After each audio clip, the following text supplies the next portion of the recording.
Ņemot vērā to, ka valstī ir medicīnas personāla cilvēku resursu krīze, slimnīca ļoti lielu uzmanību pievērš tieši jaunā personāla piesaistē, jeb jauno speciālistu piesaistē. Pirmkārt, jāsaka, ka ļoti liels darbs ir ieguldīts, lai piesaistītu jaunos rezidentus slimnīcai.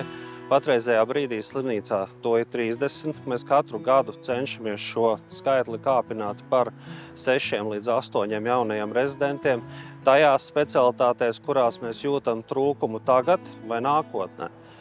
Bez rezidentu piesaistes noteikti liela uzmanība ir jāpievērš arī jauno speciālistu piesaistes programmai, jeb kvalificētu speciālistu piesaistes programmai pilsētā, piedāvājot viņiem dažādus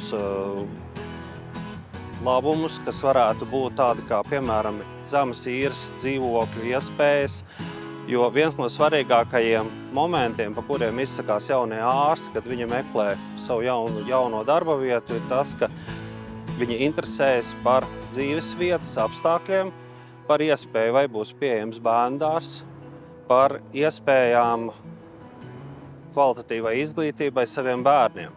Tāpēc ļoti svarīgi strādāt pie šīs kvalificēto medicīnas speciālistu piesaistes programmas. Tas attiektos ne tikai uz slimnīcu, bet tas attiektos arī uz visām medicīnas iestādēm, kas atrodas Jelgavā.